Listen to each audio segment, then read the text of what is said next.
Perhatian, PDKT Online akan dimulai beberapa saat lagi. Mari siapkan hati kita untuk memuji dan menyembah Tuhan.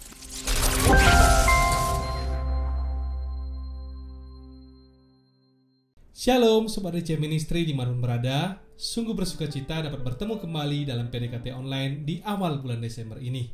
Tidak terasa kita sudah tiba di bulan penghujung tahun 2022. Mari kita tutup tahun ini dengan penuh semangat dan bersyukur sebab kita punya Tuhan yang besar, yang sanggup menyelesaikan semua persoalan kita. Seperti biasanya, mari kita siapkan hati kita sebelum mendengar firman Tuhan dengan nyanyian Ku Siapkan Hatiku Tuhan.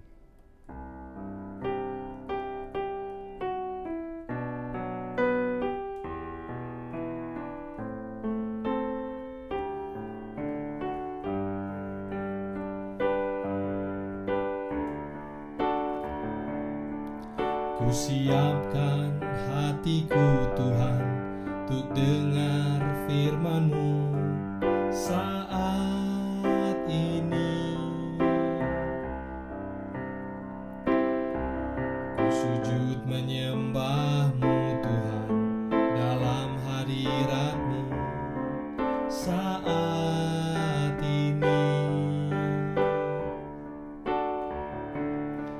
Curahkan urapan-Mu Tuhan bagi jemaat-Mu saat ini.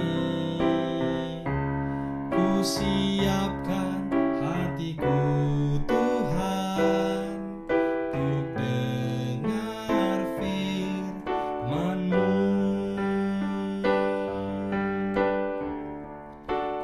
Firman-Mu Tuhan tiada berubah.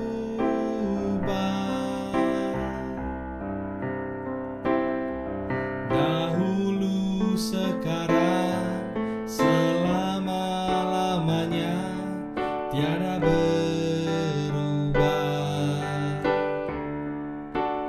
Firman-Mu Tuhan penolong hidupku. Ku siapkan hatiku Tuhan untuk dengar firman-Mu.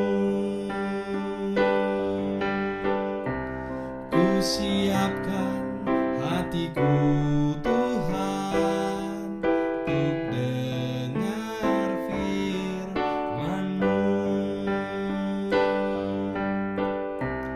Ku siapkan hatiku Tuhan untuk dengar firman-Mu. Mari kita bersatu hati di dalam doa. Tuhan Yesus, terima kasih buat penyertaan bagi kami sampai dengan hari ini. Ya Tuhan, sebentar kami mendengarkan firman Tuhan, biarlah Engkau memberkati lidah dan bibir hamba yang menyampaikan firman, sehingga setiap firman yang disampaikan boleh menjamah dan melawat setiap hati kami yang lapar dan haus akan Engkau. Sembunyikan hamba di balik salib-Mu, di dalam nama Tuhan Yesus. Mari sama-sama kita yang berdoa dan percaya katakan Amin.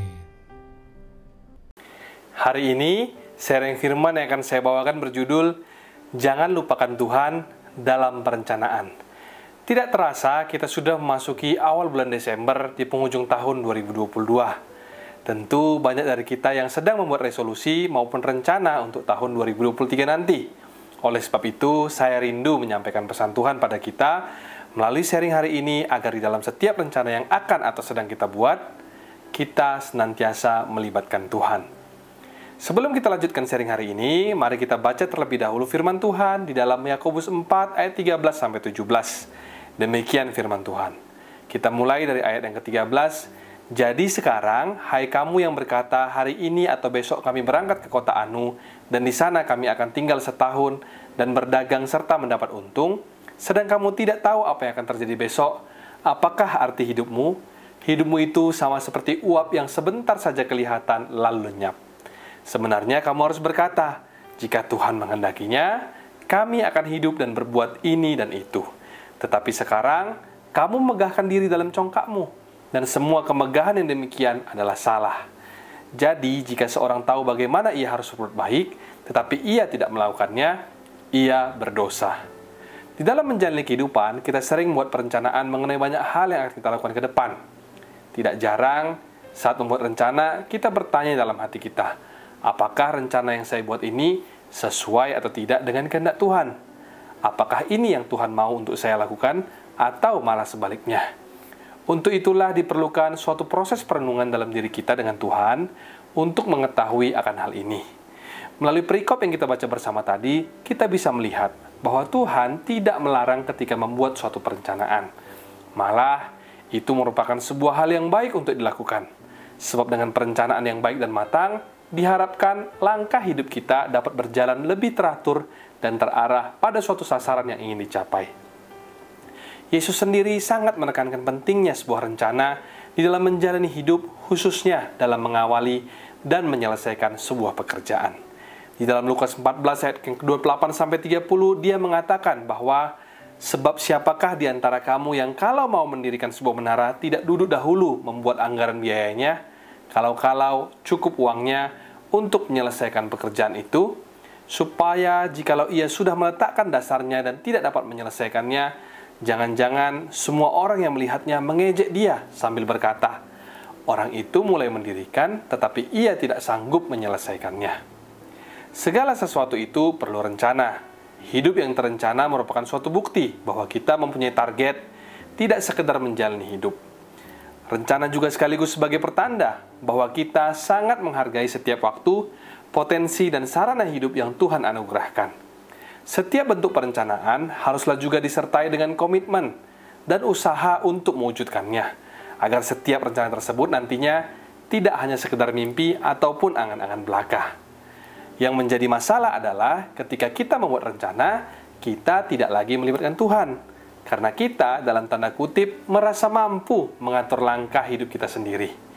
Terkadang dengan mengandalkan pengalaman, kepintaran, kekuatan, uang ataupun kekayaan yang kita miliki, kita mengira bahwa apa yang kita rencanakan dan kerjakan pasti berhasil. Disinilah Yakobus dengan tegas mengingatkan dan mengkritik praktek hidup dan cara berpikir yang demikian, seperti yang ditulis dalam ayat 13 dan 14 yang kita baca tadi. Jadi sekarang, hai kamu yang berkata, hari ini atau besok kami berangkat ke kota Anu, dan di sana kami akan tinggal setahun dan berdagang serta mendapat untung. Sedang kamu tidak tahu apa yang akan terjadi besok. Apakah arti hidupmu? Hidupmu itu sama seperti uap yang sebentar saja kelihatan, lalu lenyap. Kita perlu mencatat bahwa dalam perjalanan kehidupan ini seringkali tidak semulus apa yang kita bayangkan, di mana antara harapan dan kenyataan bisa bahkan kerap kali berseberangan satu dengan yang lainnya. Terkadang kita menemukan hambatan yang mungkin saja sebelumnya tidak pernah kita harapkan terjadi. Oleh sebab itu, bawalah setiap rencana kita pada Tuhan dalam doa, sebab tidak ada satupun dari kita yang tahu akan masa depan. Sekaligus ini juga akan menjadi poin pertama dari sharing kita hari ini, karena tidak ada dari kita yang tahu akan masa depan ataupun hari esok, maka dalam merencanakan sesuatu, lakukanlah dengan sebaik-baiknya, dengan hati yang senantiasa berserah kepada Tuhan. Seperti yang Yakobus ajarkan pada kita dalam ayat 15, demikian firman Tuhan, jika Tuhan menghendakinya, kami akan hidup dan berbuat ini dan itu. Kalimat yang baru saja disampaikan oleh Yakobus tadi bukanlah sebuah himbauan kepada kita untuk hanya sekedar berpangku tangan, tapi tidak mengerjakan ataupun merencanakan sesuatu. Namun, Yakobus bermaksud agar setiap kita menyerahkan secara total hidup kita kepada kehendak Tuhan selama kita masih diberi kesempatan untuk merencanakan segala sesuatu. Atau dengan kata lain, kita harus mengisi hidup kita dengan sesuatu yang dikehendaki Tuhan, bukanlah mengikuti keinginan atau hanya mengandalkan diri kita sendiri. Saat kita terlalu mengandalkan diri sendiri dalam mencapai suatu rencana, yang ada nanti hanyalah kesombongan, yang berujung pada menghalalkan segala cara untuk mencapai tujuan. Tidak heran kalau banyak orang dunia pada zaman sekarang ini lebih berorientasi kepada hasil dan tidak mau menjalani yang namanya proses.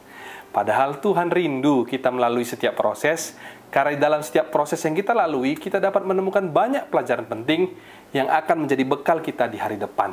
Dan tidak hanya itu saja, karena melalui setiap proseslah, kita tidak hanya punya kesempatan untuk melihat karya Tuhan yang nyata, namun juga punya kesempatan yang lebih banyak untuk mendekat kepadanya. Poin berikutnya atau poin kedua yang dapat kita ambil dari sharing hari ini adalah buatlah rencana yang terbaik untuk hidupmu dan biarkanlah Tuhan mengoreksinya. Serahkanlah rencana indahmu pada Tuhan dan biarkan Tuhan menghapus bagian rencana yang tidak sesuai dengan rencana Tuhan. Manusia boleh merencanakan, tetapi rencana Tuhanlah yang terlaksana. Sebab rencana apa yang baik bagi kita belum tentu baik menurut Tuhan. Akan tetapi rencana Tuhan bagi hidup kita itu pasti yang terbaik bagi kehidupan dan masa depan kita. Selanjutnya di dalam ayat berikutnya yaitu ayat 16, Yakobus menyinggung tentang sikap hati yang memegahkan diri yang merupakan sebuah kesalahan ataupun dosa. Mungkin sudah menjadi sifat umum manusia ketika sukses dalam mencapai sesuatu dengan kemampuan dirinya sendiri akan menjadi orang yang sombong.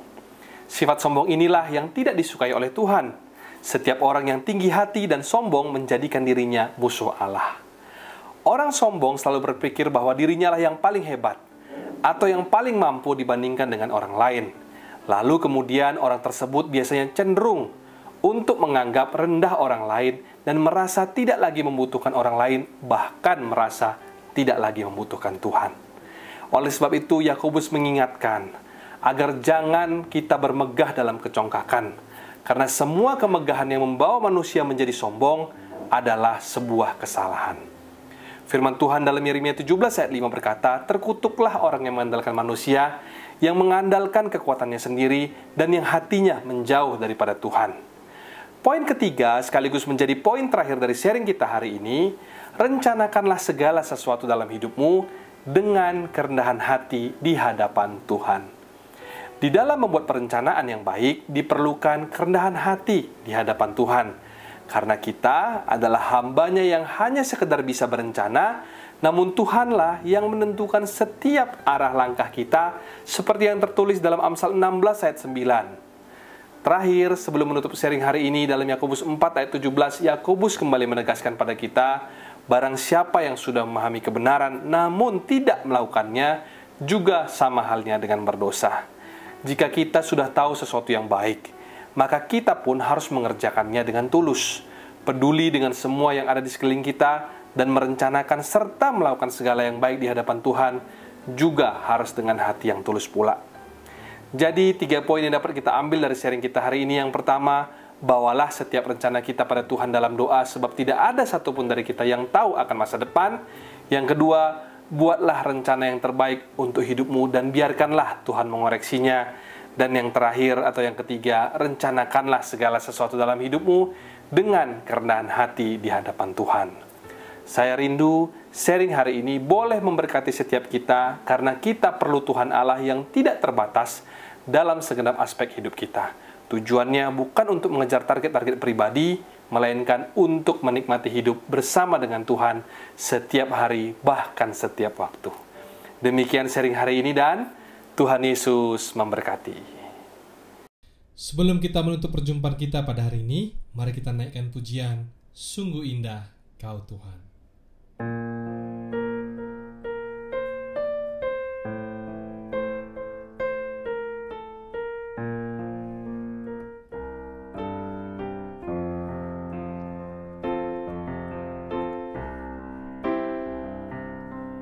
Ku cari wajah-Mu,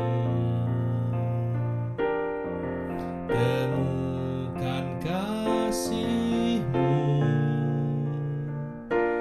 Kau bukan Tuhan yang jauh dariku.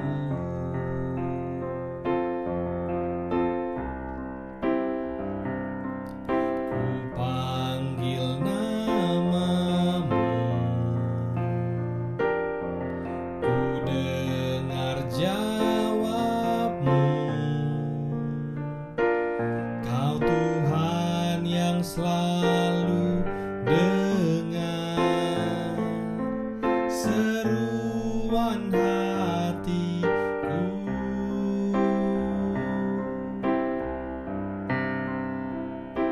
Sungguh indah Kau Tuhan, penuh kasih dan sayang. Kau tempat penghiburan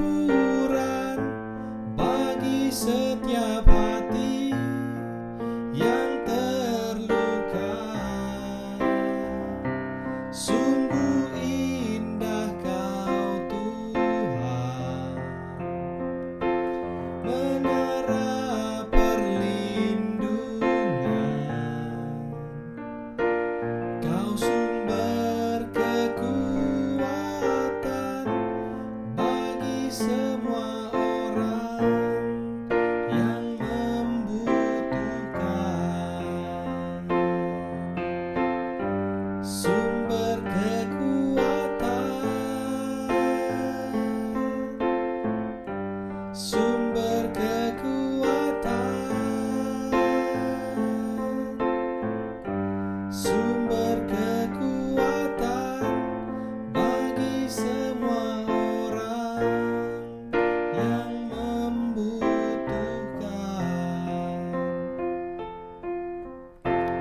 Mari kita bersatu di dalam doa. Bapa yang kami sembah dalam nama Tuhan Yesus Kristus, terima kasih Tuhan buat sharing firman yang boleh kami dengar dari hamba-Mu. Biarlah Tuhan setiap kami boleh senantiasa melibatkan Tuhan di dalam perencanaan kami, karena kami menyadari bahwa kami perlu Tuhan atas hidup kami. Kami juga mau berdoa Tuhan menopang setiap daripada saudara, kerabat maupun teman kami yang hari ini sedang dalam pergumulan. Biarlah kiranya Tuhan Yesus mengangkat beban mereka dan menjawab semua pergumulan mereka. Di dalam nama Tuhan Yesus kami berdoa. Sebentar kami angkat tangan kami dan hati kami untuk yang berkat daripada Tuhan. Terimalah kiranya berkat dari Allah Bapa, cinta kasih Tuhan Yesus Kristus, penyertaan Allah Roh Kudus akan menyertai hidupmu mulai hari ini, bahkan sampai kali yang kedua Tuhan Yesus datang menjemput kita. Namamu tercatat di dalam kitab kehidupan. Dalam nama Tuhan Yesus yang percaya dan diberkati, katakan bersama, amin, amin, amin. Tuhan Yesus memberkati. Shalom dan sampai jumpa.